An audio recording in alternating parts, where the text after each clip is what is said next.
I'm just going to hand it over here and we'll let Alex start. All right. Hi, I'm Alex. I am a product designer at Pluralsight. I work on curriculum products there. I've been doing product design for probably 3-ish years now. Before I did product design, I was a marketing, communications, brand designer. So in total, I've been designing for about 10 years, which is well, maybe not as long as some of these guys, but feels like a really long time. Ageism. And yeah, I'm excited to be here and to talk about work-life balance because I also feel very passionate about it. I've worked at a lot of different types of companies and have experienced different types of work-life balance and the non-existing types of balance. So. I'm Trey Wallace. I've been doing product management for about just under 20 years. I've sort of built teams in both big companies and startups, so I think that I have a lot of sort of experience with different sizes of companies. I would say that my angle on this would be from a management perspective. I've been managing people for over 15 years, and I think there's a big part of the ability to have a good work-life balance probably comes from your direct manager, so I'm excited to talk to you guys. My name is Trevor Dow. I've been in the design and development community for the last 12 to 13 years. Throughout that time, I've had opportunities to work in digital agencies, working for Fortune 500 medical device companies, universities. Right now, I'm currently working for the Church of Jesus Christ Latter-day Saints as their lead mobile UX designer.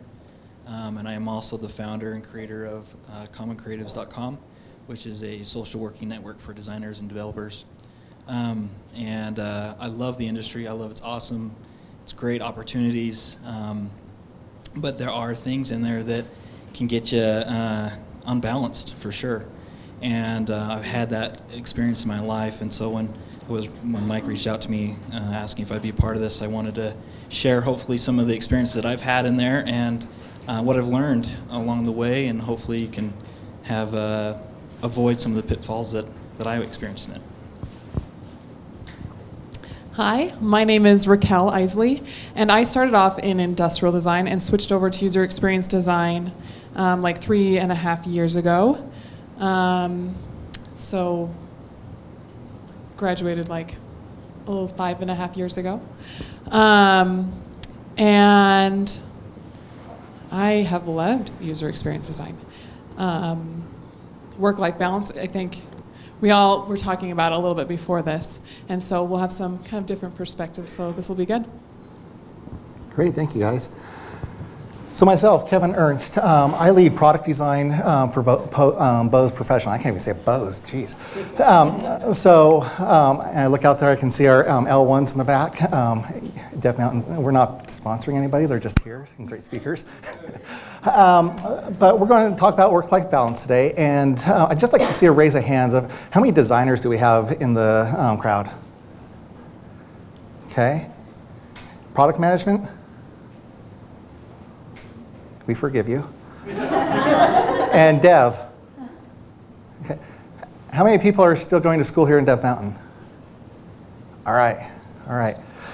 So something Trey had brought up, and we'll probably cover a little bit, is that there's going to be different perspectives on work-life balance, depending on what career path you've gone down, and those tracks are going to bring a lot of different variables. So I'd love to hear your questions about this, and I'm probably going to start, and Mike's going to wonder why he asked me to do this, but I'm going to tell you, I don't believe in work-life balance. I don't believe that it exists, and it's just because of what I just said. There's so many different variables, and it's subjective of what you think work-life balance is.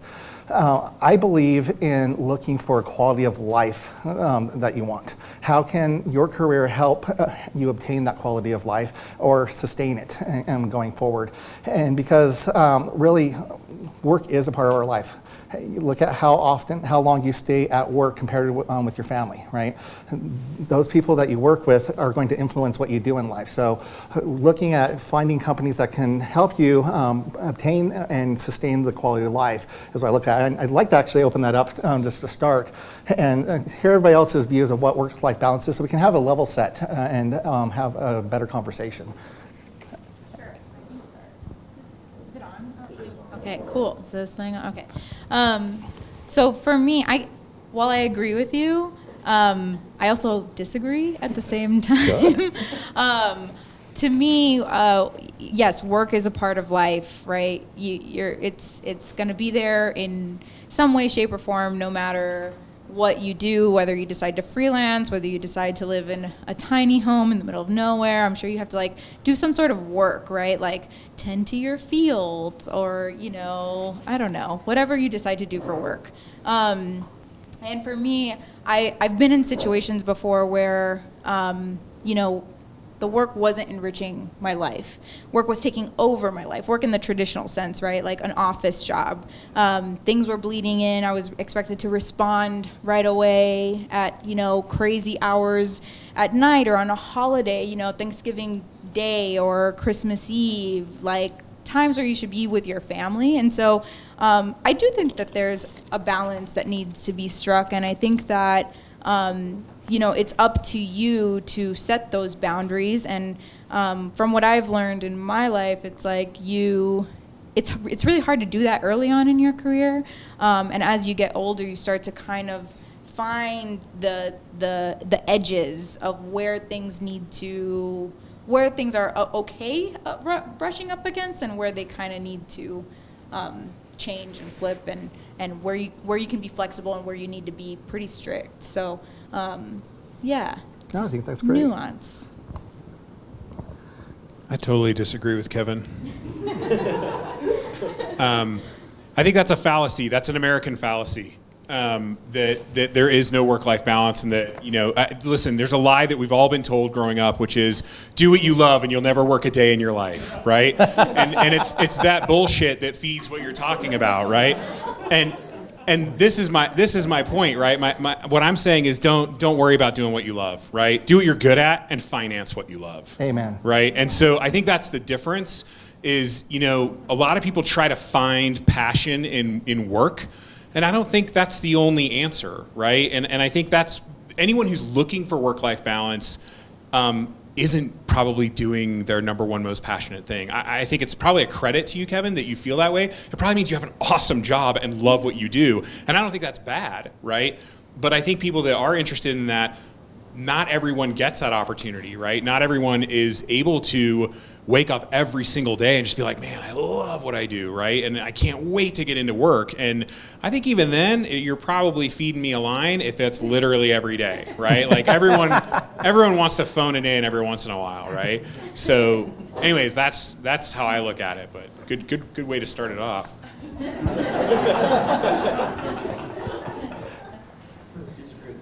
Yes. Nobody wants to hear from you, apparently. No, I just want to say that just so I disagreed. But, I think what you guys are saying is a lot about what I've been thinking about lately, which is you got to find the reason why you're doing things. Like, why is it that you want to be in this field? And maybe even take work out of the whole picture. Why are you doing what you're doing after work? Like, what is your motivation? And why that I feel is an important piece of this is because, like you said, I had a great mentor who said, I live to work. I work to live. I don't live to work. And this mentor, she was awesome, and she would always be off doing these amazing things in life, climbing these different mountains and going camping and all these different things. But she was also really good at her job, and that was really important for me to learn that at a time in my life, because I had just coming off of this situation where I was working nonstop. I was working 80-hour weeks and just trying to get established in the field. And that resonated huge with me. So I guess the invitation for the group is, what is your motivation? And if If it's for me, I've got 5 kids. I've got a wife and 5 kids. And first and foremost for me is I'm a father. I'm a dad. And but I want to enjoy my work. I want to get up, be excited to be there, because I know that if I'm excelling there, I'm going to excel at being a dad because I'm home and dad. So yeah. That is very similar to what I think. So I feel like I've had a bunch of different experiences with like work-life balances when it's good and when it's not. And really what it came down to is kind of like you said, deciding in my life what was the most important. Oh, is it not working? Is it working? Wow, listen to that. It is a whole new world. This is magic. When I have like a clear understanding of what I really need. So there was one time where I was working at this company.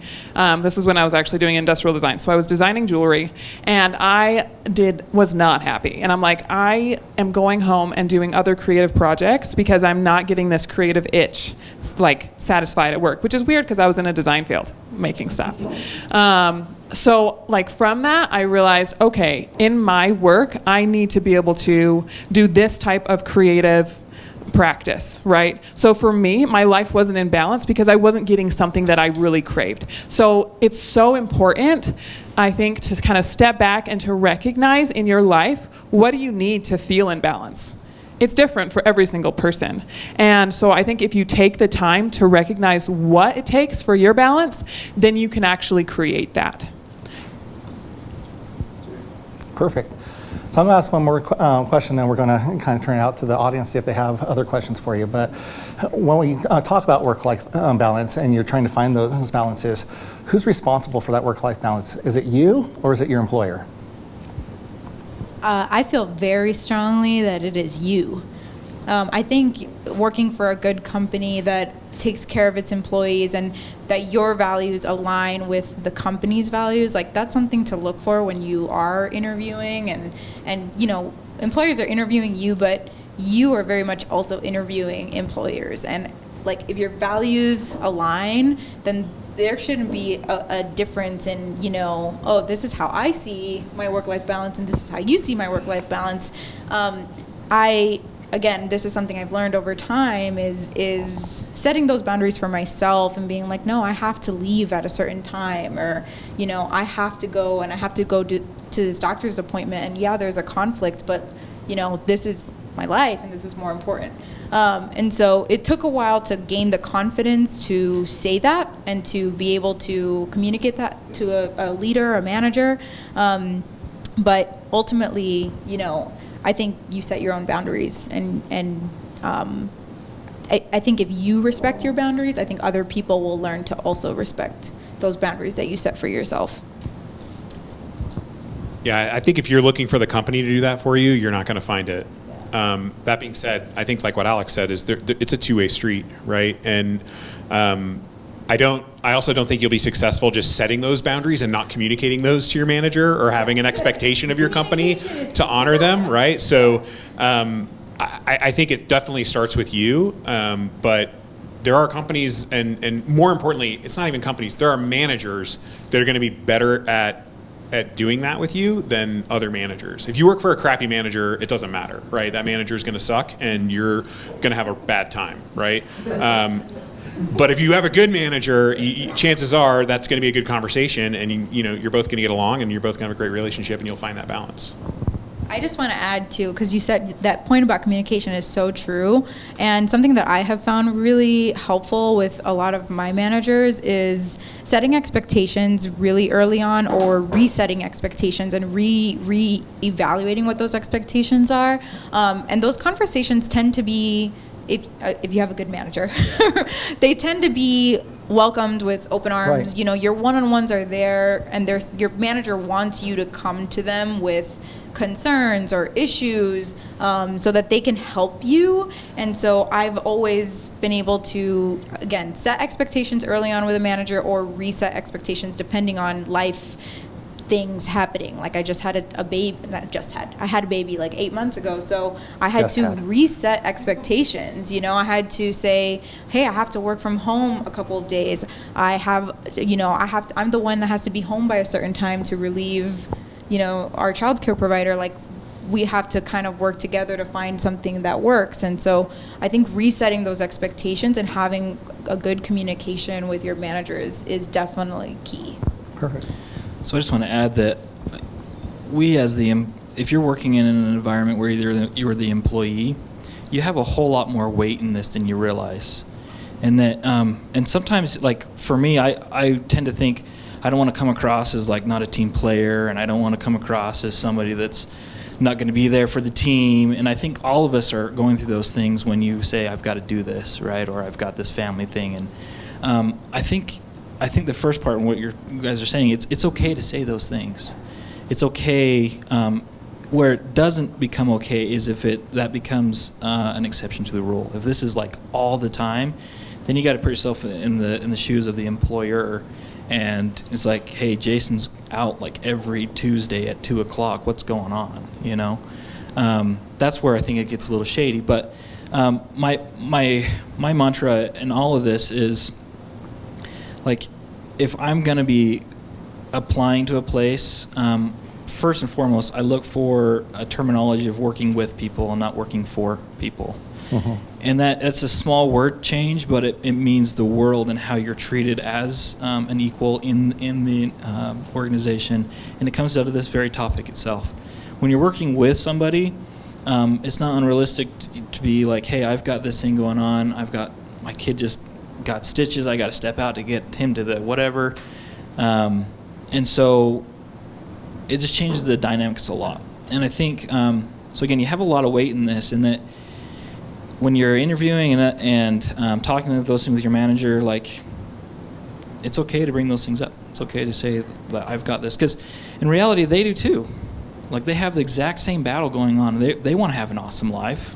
They may be jealous that it's snowing outside and their buddy's up on the mountain, right? Like, and so they're in that same boat. And so I think picking up on that, interviewing at the same time is great. Yeah, communication. I feel like that has been like one of the biggest things to have the work-life balance that I've wanted. I've asked for things that weren't part of policy, and they generally work out, and I get what I want, and everyone's fine and happy, and I get my work done, and I get to go do, I get to go do what I want also. So that's great, and that leaves me feeling more inspired, and I can create better, so it really benefits everyone. And then also, like, even at work, kind of like the projects that you want to work on and how much time you think needs to be kind of allocated to those different things, I think can also be part of work-life balance. So like, at one job that I worked at, I was like, I feel like I'm not having enough time to explore in this area and to kind of do like in the research that I feel is needed. Talked to my boss about that, said, hey, I need to designate like this much time to this. And then I'll still work on this other stuff and get it done like efficiently. Communicating not only what you need to do like outside of work, but even at work to get the balance that you need. Because throughout your life, there's going to be different things that need balance. What? Just make sure you deliver after that conversation. Yes. There's nothing worse than having that conversation and then the person sucks. Okay. Yeah. Like, thanks, I bent over backwards as your manager and you're terrible. Can I add just one more thing? Just the foundation of this topic as a whole is really interesting at the time in which we live. Like, a lot of the 9 to 5 and the Monday through Friday is very, I mean, we all live that right now, but those patterns were set up during the Industrial Revolution era, right? Like, your typical 8-hour shift actually came around when Henry Ford was getting people to come to his factory. During that time, people were doing like 10-hour shifts. That was the norm. And Saturdays were required.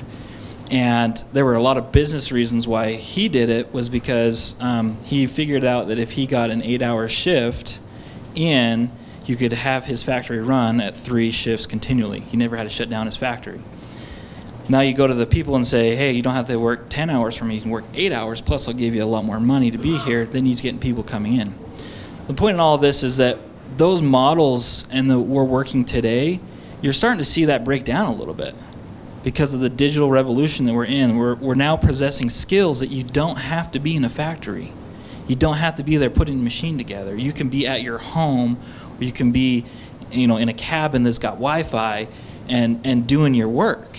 And so I think that's what's really interesting is now so going back to Henry Ford, that was a tactic for him to get people to work for him. Mm-hmm. And so you see the same thing happening today where people are saying, hey, you can work remotely, or you can do this, or you can do that because of your digital setup. And so you're seeing people ask for that setup more and more.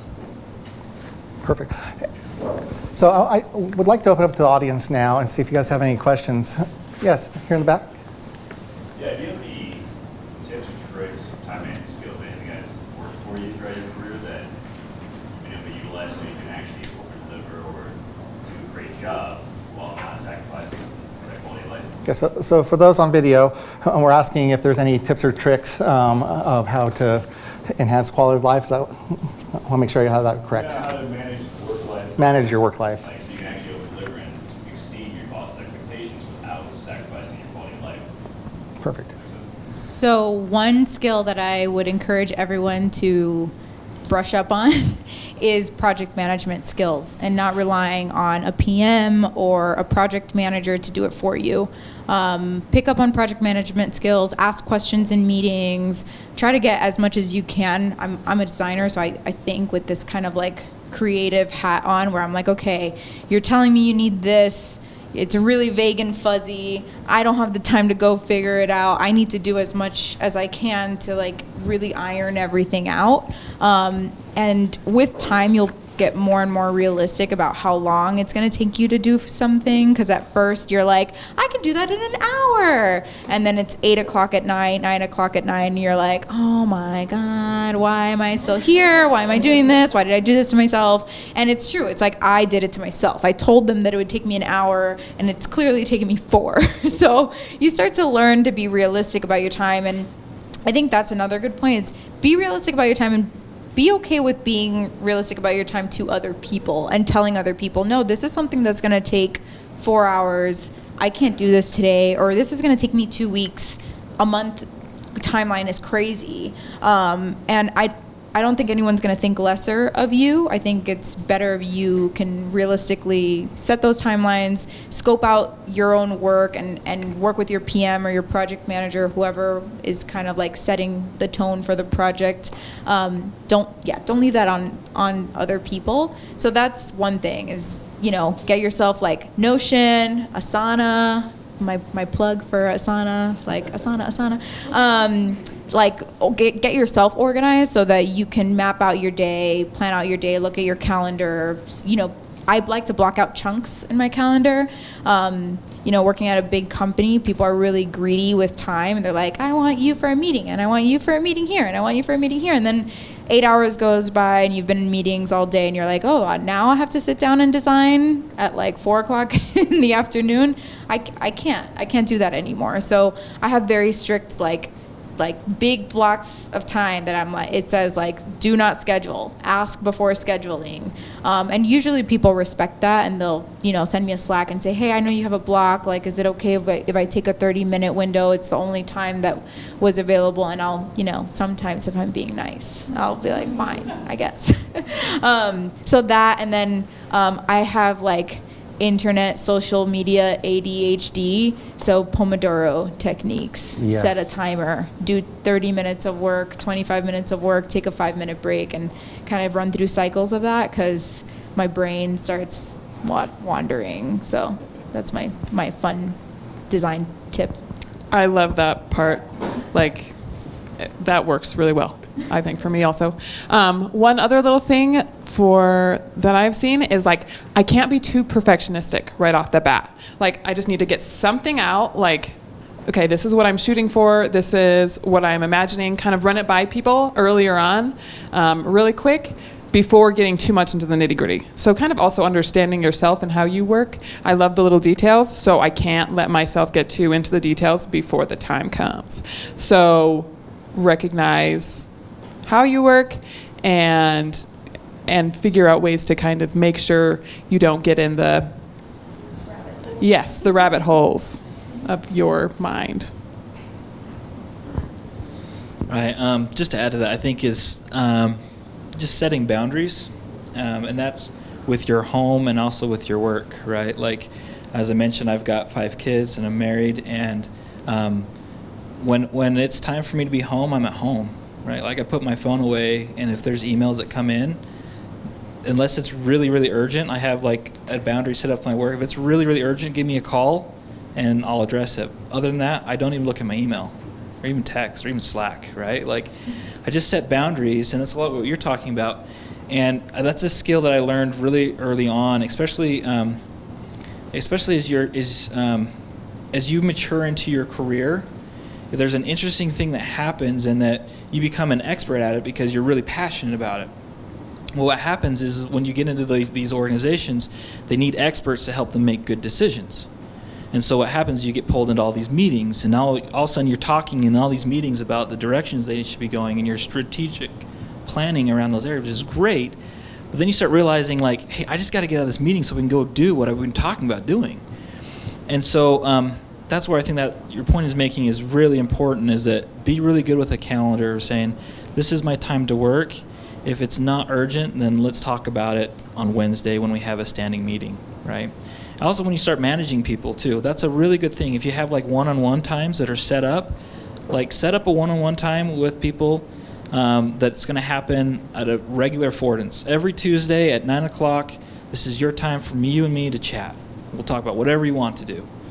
And the reason why that's powerful is that it gives those people a chance to come talk to you when they need to, and they're not coming to you repeatedly throughout the week, right? Unless it's really urgent. And that just carves out time for you. So a really good book, a really good thought leader in this area is Dave Crenshaw. I forget the name of his book, but he's got a book called Dave Crenshaw. It's about managing your time. It's a really short one. But he talks about how to use a calendar effectively, down to just the day and blocking out time for email and work time and planning that your day out. Why are you trying to over-deliver? Unpack that word for me. What does that mean? If you're over-delivering, you under-planned, right? Like it seems like there's something wrong there, right? Like, I mean, that was the question. What are my tips and tricks for over-delivering? Don't ever get in a situation where you have to over-deliver. Just maintain a situation where you just deliver, right? Yeah, like, I don't know. I'm not trying to be snarky. I'm just saying, like, it sounds like, going back to what Alex was saying about project management, about managing that, it sounds like you're already in a situation where you're having to play catch up, or you're having to do something to rectify something else you've done, right? So, or haven't done, right? Or you're in a mode where you want to do that. And I think that's also realistic, right? I mean, Kim Scott in Radical Candor talks about rock stars and superstars, right? The rock star wants stability. They're awesome. That's what they do. And they're very steady. They're not looking for promotion. They're not looking to overachieve necessarily. They're looking for consistent delivery, right?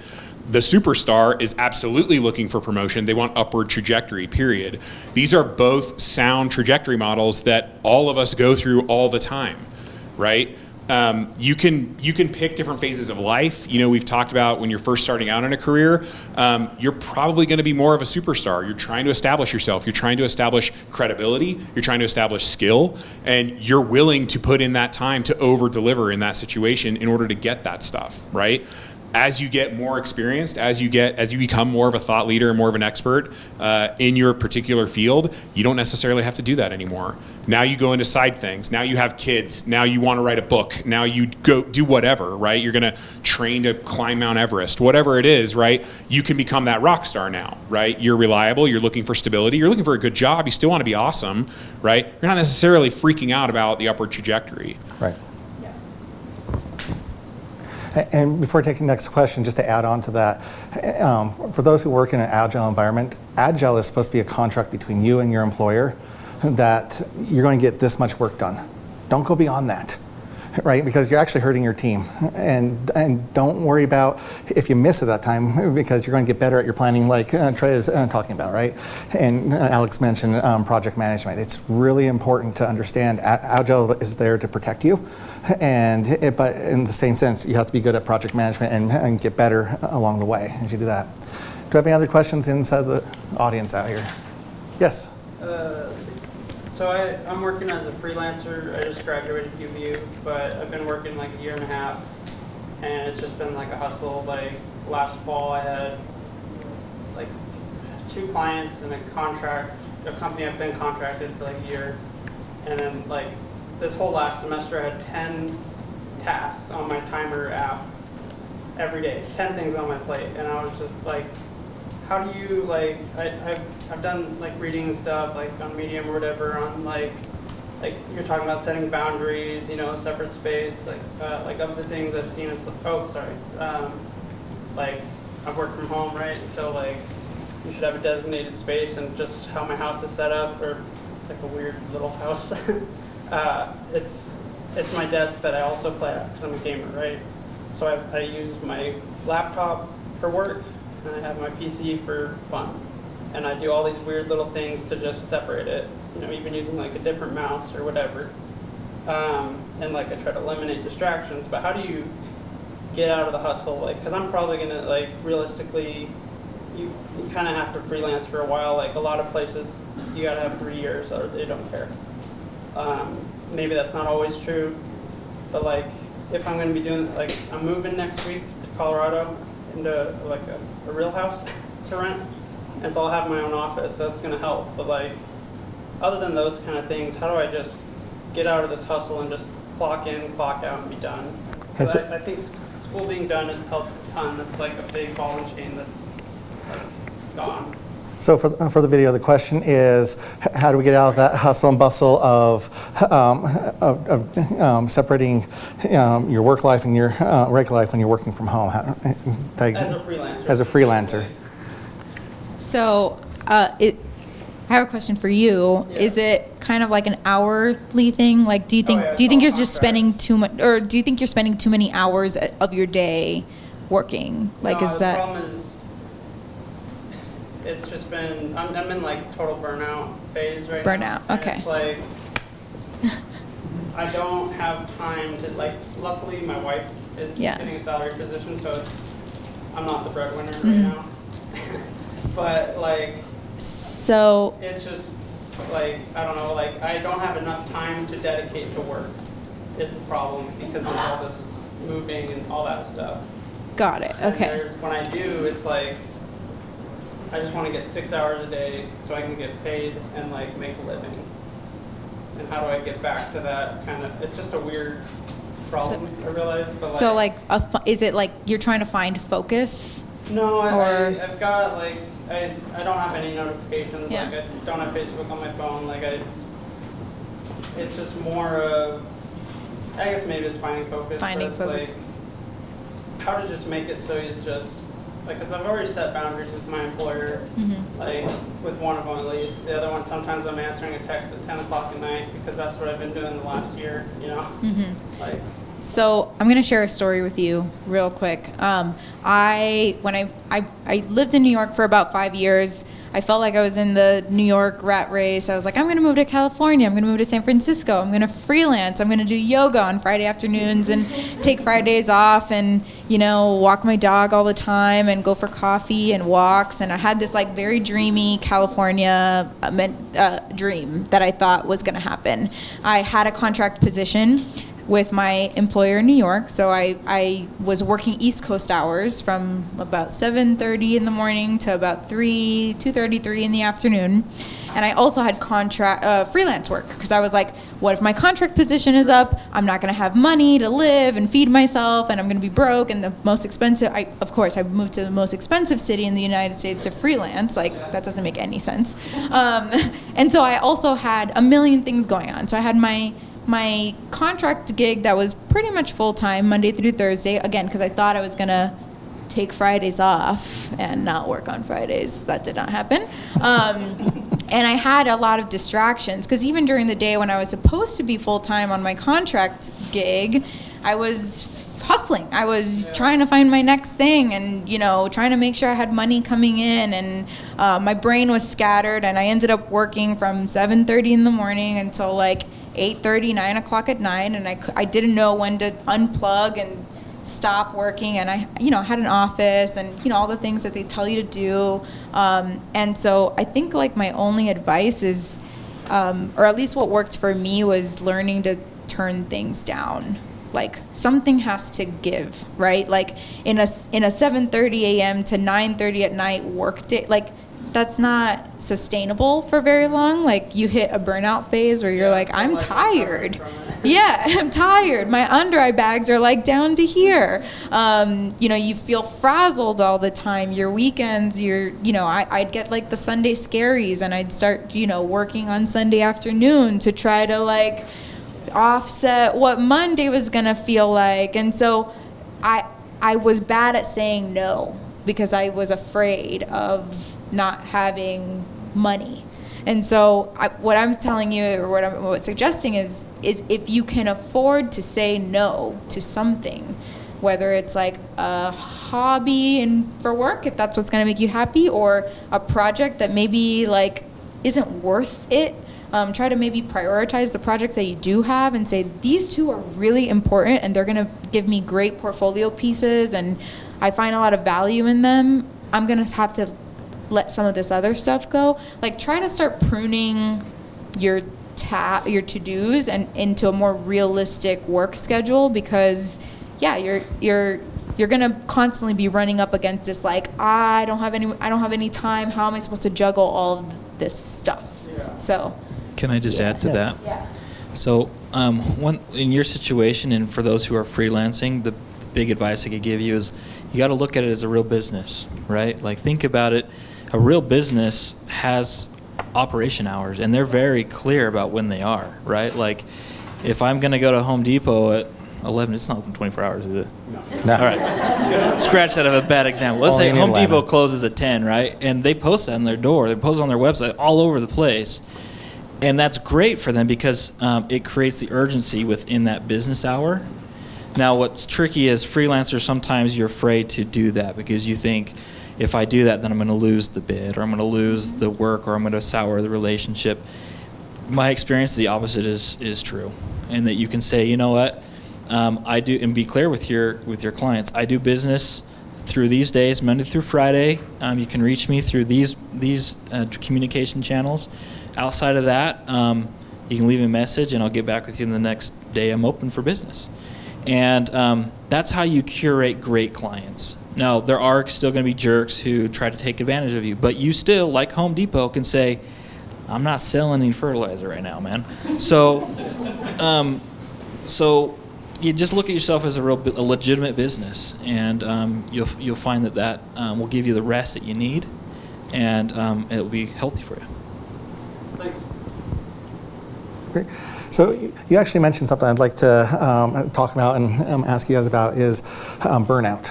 So Trey beforehand gave me this card, and I'm going to read off of it. It says, the World Health Organization has added work burnout to its International Classification of Disease Handbook. How do you guys deal with burnout today? Because we all get it. So I think there's three things you need to do with burnout. The first is perspective, right? Like that's probably the very first thing. And I have a story about this. So in my early 30s, I don't even know if I was burned out necessarily. I was probably just normally stressed. There's a funeral. I went to this funeral with my wife, and a 19-year-old kid in my neighborhood died. It's like some horrible accident. It was awful.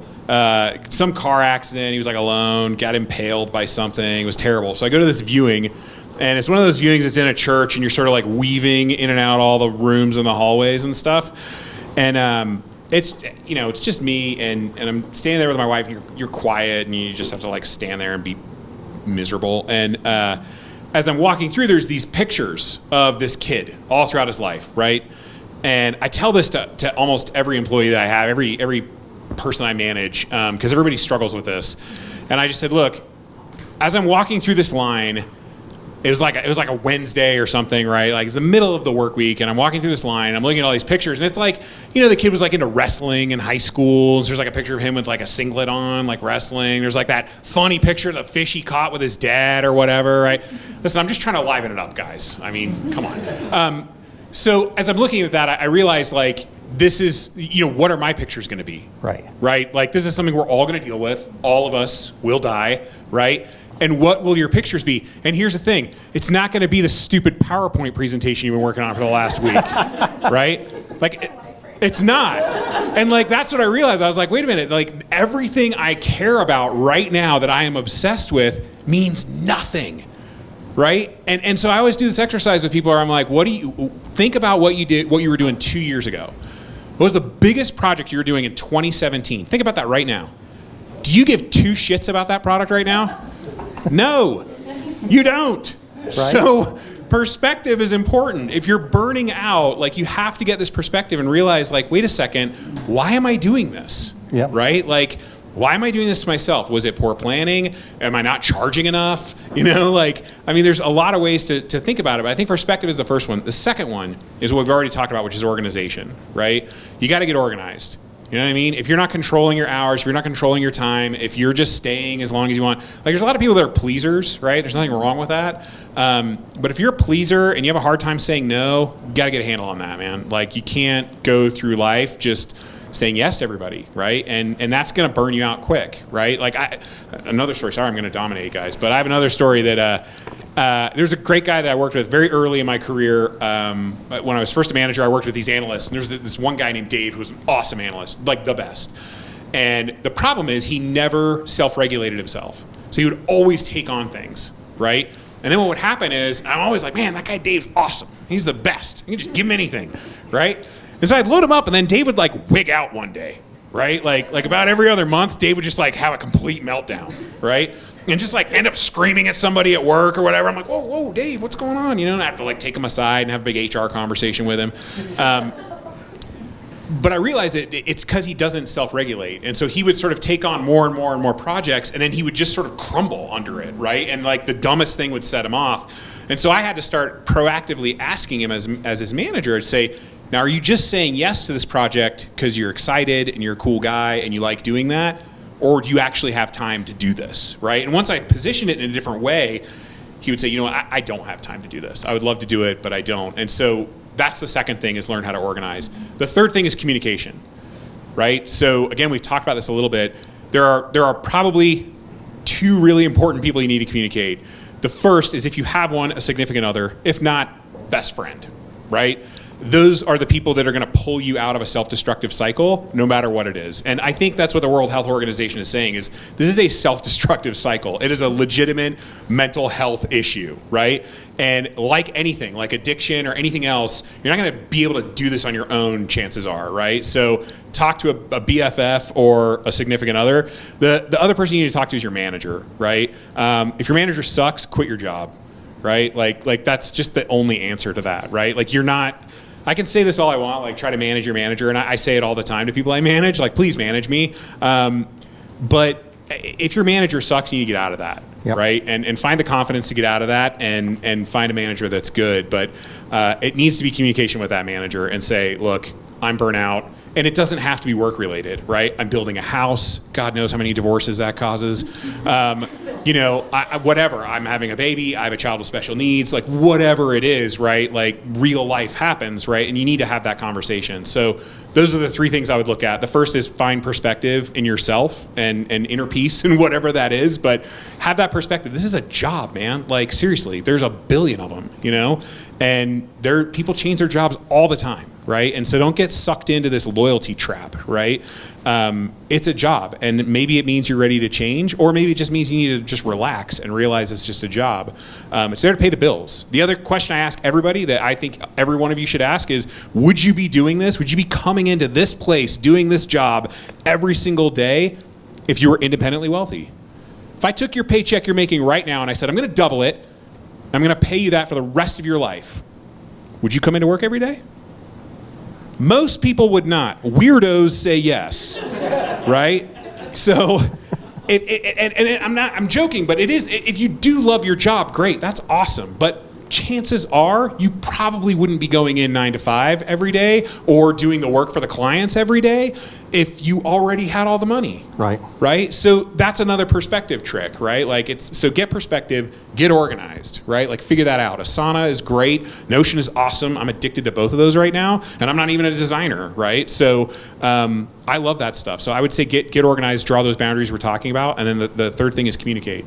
Perfect. And just to add to that, before we take another question, is there was something said to me a couple weeks ago. We were back in Boston having a large meeting, and our VP just put his hand on my shoulder and said, "We fucked up things larger than this." Right? So just breathe. It's going to be okay. Do you have any other questions? Take another one. Sure. So for those that do come in early and stay late, how often do you actually notice them at the office? And what is your actual view when you see them doing that constantly? So I had a hard time hearing that one at the end there. That's a good one. So when people come into the office, they want to make that mark, whether the rock stars, the newcomer, whatever.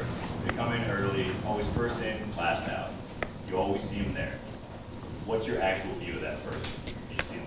Don't be a hero. Yeah. No, so the question for those on the video so they can hear, what do you do with the people, or what are the views of the panel of the person who comes in early and stays late? And we're going to start with Raquel this time because she hasn't said much. So, I don't really judge it that much. I've been the person that comes in early, stayed late. I've been the person that leaves early. I've been all the people. So I don't know. I just think, well, maybe they have a project they're working on that they really need to get done, and they just want to, they feel like that's what they need to do. I don't know. So I guess I don't have much of a thing to say about that. Like, that's for them to decide. And yeah. So for me personally, I think what we're talking about is FaceTime, right? And for me personally, I don't care any of that. Both the people that I've managed in the past, and also for those who are managing me. And it goes back to that working with people and not working for people. When I've had those opportunities to bring people onto a team, I try to communicate the vision and the thing that we're trying to accomplish as a group, and what we're trying to do as a whole, and hopefully that they see that as exciting and that's what they want to be a part of. If I've done my job there, then I don't have to motivate them to do what they feel like they need to do to be part of that. If they want to come in, stay late, great, but as far as like that tactic to get like promoted or whatever for FaceTime, it doesn't fly for me. Just because I believe in, again, just working together. And I also feel like, again, me personally, like there is so much that happens in life outside of the four walls of work. Like there are so many things to see and do and experience. And me personally, I have a bit of FOMO in that. Like I work to live, I don't live to work. And I'd expect that same thing from my manager, as well as those who are maybe I'm managing. And hopefully there's an environment for that and everybody feels that. So when you've got a kid that's in soccer and you want to get out of there to go see that, awesome, go do that. Hit it hard when we're here, and let's make awesome stuff happen when we're together. But then go and like live your life. Go do the awesome stuff outside of here. And what I found that when people live that way, the next day when they come in, they are so ready to hit it hard again the next day. And that's all I could ask for the team that I want to work with and maybe working with me. I would add that if the optics matter that much at whatever company you're working at, the culture is probably not great. I worked at a company that people kind of would eyeball people who left at 5:30, 6 o'clock after they've been there since 8:30. And it was just kind of this like weird anxiety, like weird tension felt across the office, like, ooh, that person's leaving. And it just doesn't feel good. It's, then you end up being like, what, do I have to just stay here and pretend to look busy until 6 just because like I can't get up and leave my desk? So I don't know. I don't think that, I think trust, in a workplace environment is huge, and trusting your employees to get there at the time that they get there and work and do the work that they need to do and deliver, right? To constantly deliver. You can leave at get there whatever time you need to, leave at whatever time you need to. I think your work is what really speaks and should speak for itself. You could also take this as, it's possible that the person that's staying late, they do feel a little bit overwhelmed. That could be an opportunity for you to go kind of check in and to be a good team member and kind of lift that up to say, hey, do you need help? Do you need someone to run this by? Are you at a block right now? So maybe be aware of maybe who's staying late, but don't put them on a pedestal because, wow, they're staying so late. It's not worth it. Right. I have a counter answer to all of this, shockingly. I would say I notice. I would notice. I do notice. If people are always there early and stay late, I notice for sure. I think what a lot of the comments have been is does that sort of perform some magic trick when it comes to your trajectory at that company? My answer would be it depends. Again, what Alex said, I think if you're working in a culture that lives that way, guaranteed you stayed till 9 p.m. in New York because that's what everybody did, right? So, yeah, so it's like, I mean, I don't know, has anyone ever worked in Japan? I went to Japan a couple times at a company that I worked at, and I noticed that everyone in that office was there till like 9 o'clock every night. And I remember talking to somebody, I was like, holy shit, these people are here like all night, like all the time. And I was like, what are they working on? They're like, nothing. They're not doing anything. They're scared to go home and be the first person to go home. And so they all stay here all night. So look, yeah, you can get a really messed up culture that way where you're not necessarily doing anything. You're just too scared to be the guy that leaves or gal that leaves early or whatever. So kind of two-part answer. I notice it. I don't think it provides any kind of magic fairy dust to you all of a sudden. And I'll tell you how it goes. It goes, I think Alex nailed it with the ingredients. It's just, I notice it. But again, if you're not producing to match with it, I don't care, right? So I think about people that have done that. As everyone was talking, I was thinking who have I worked with? And there was a girl on my team that easily did that at my last job, and I always described her. I was like, she's just a baller PM. She's awesome, and it's not because she was there early or late, right? She did have a life, and she did take time off, and she did build a house, and but she delivered, right? And there were a lot of times where she was there late, and there were a lot of times when she would just work, and it was more just because how much she cared about doing a good job and how much she wanted to make things happen. So anyways, that's more of a nuanced answer maybe, but I think that it just depends, right? I think it's probably savvy if you notice you're in a company that notices that kind of stuff, right? And you want to play that game, that's fine, right? I don't, again, if that's how you get ahead, great. I don't think it's universal, and I don't think it's a magic elixir to get you a promotion. Right. So you guys have all mentioned culture throughout this, and earlier on we were asking who has the responsibility for work-life balance.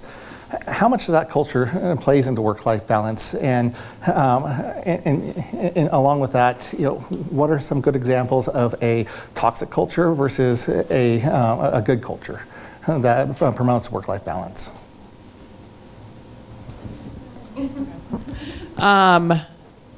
Yes. So I think the culture does definitely impact the work-life balance that you're able to achieve.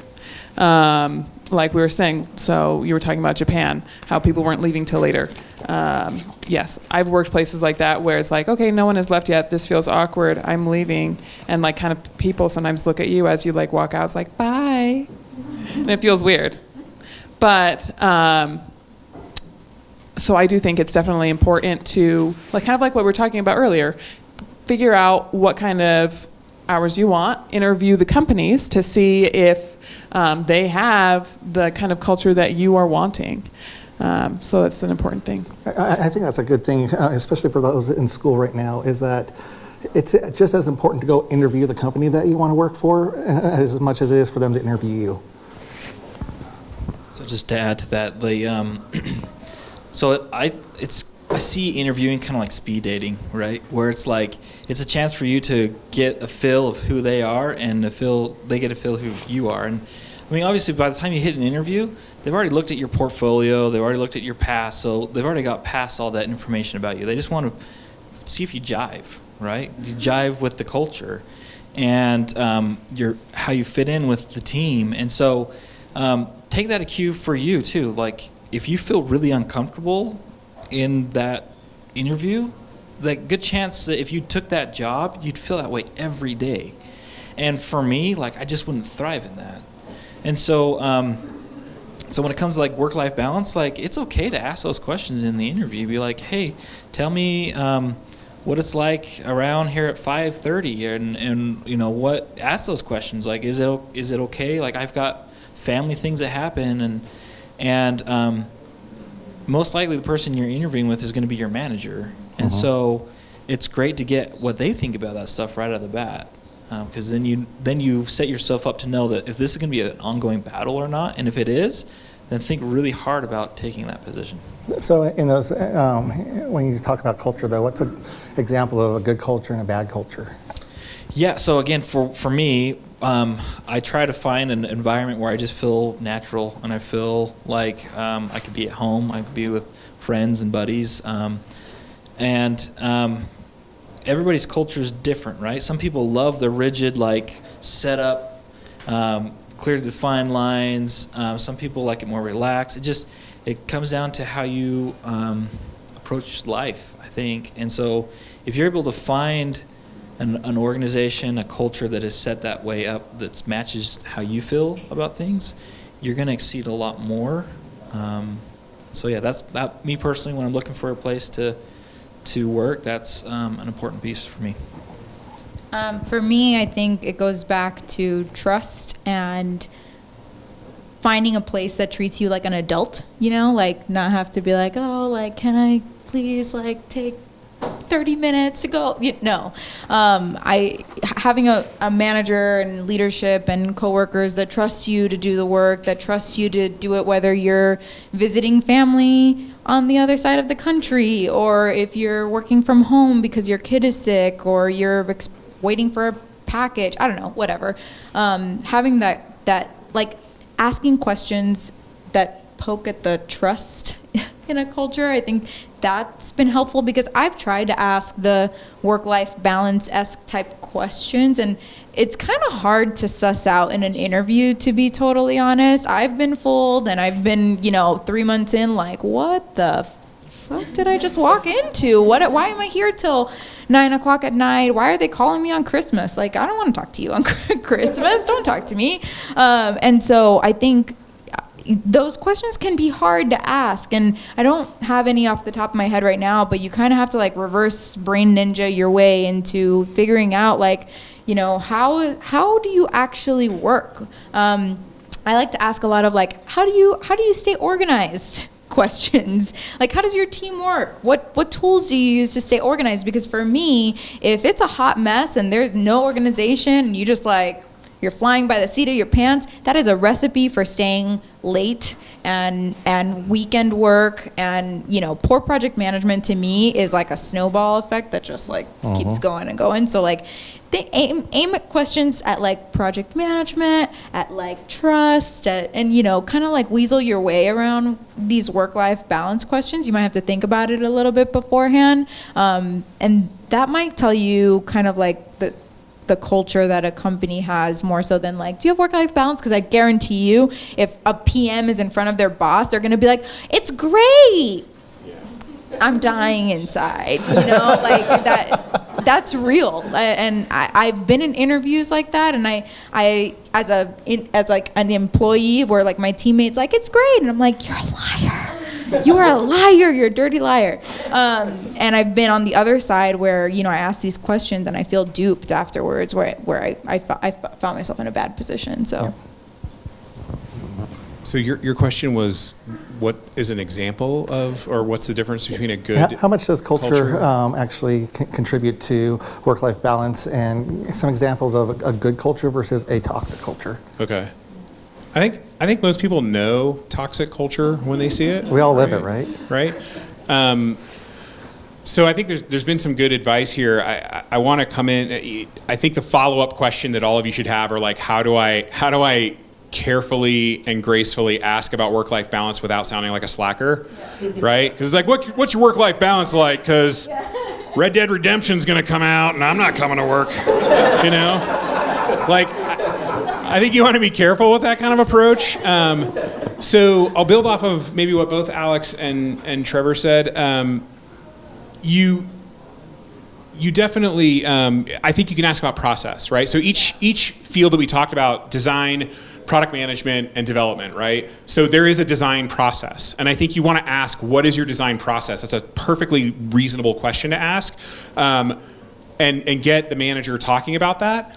And then here's the trick. In each one of these, what is your product process? What's your design process? Or what is your development process? And each one of these, you can do this little Jedi mind trick, right? And this is going to help you figure this out. What you're going to do is you're going to say, did anyone go to the Jeff Patton thing that Jeff Patton just came through? He wrote a book called, it was about product management. It was a product management book. Anyways, Jeff Patton, he talks about this, and he says, what you want to say is, do you focus on output or outcome in that process? Whether it's a design process, whether it's a development process, or a product process. You want to say that thing. What do you focus on? Output or outcome? Now, most of the time, they're going to say outcome, because output makes them sound like a-holes, right? So they're going to say outcome. So here's your follow-up Jedi mind trick to figure out if they really know what they're talking about, and if they really measure that, is you say, how do you measure that?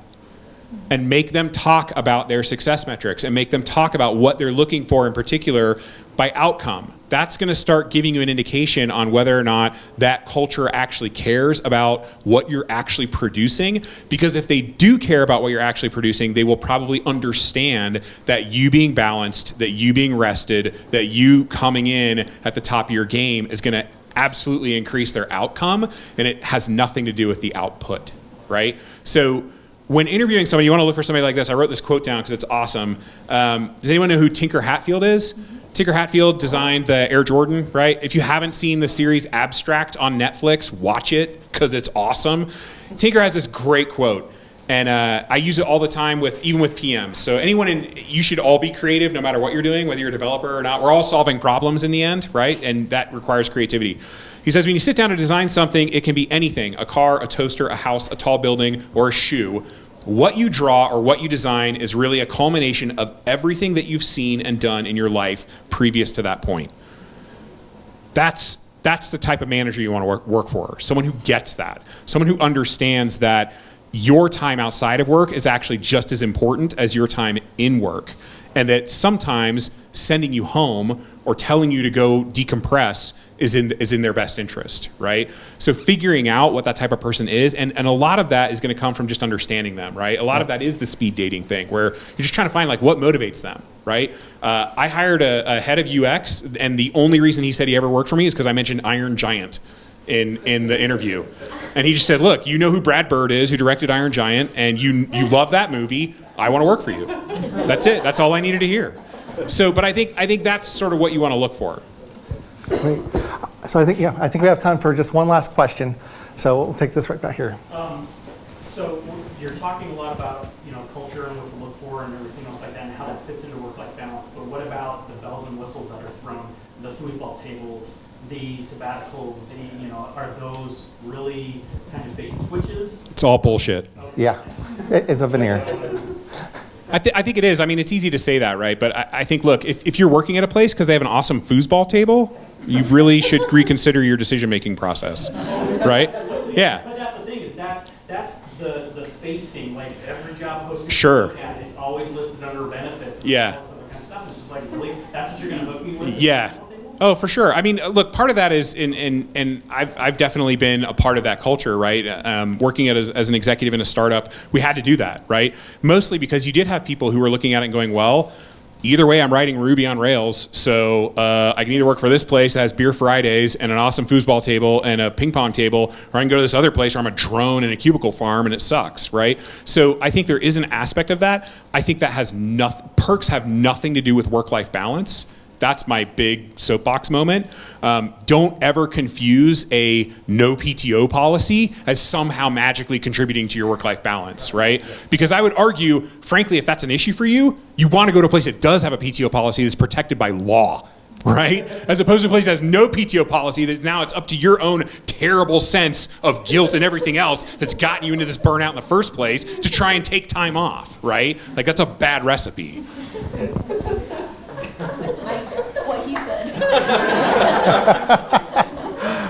I worked at places that have like really nice stuff and the most beautiful offices you could imagine, dream of, Eames chairs, all this, and it was terrible. So I don't judge a book by its cover. Again, I'm going to go back to what's your motivator, right? Like, if you want to find an awesome place that has the best foosball table in the world, then scout them out, right?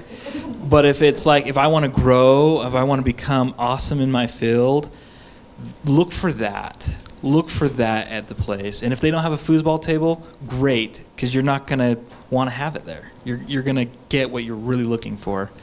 And so that's, I guess, for me, the ending all this is really have an honest, open, heart-to-heart with yourself about what is your motivator in life. What do you really want out of your career? What do you want outside of your career?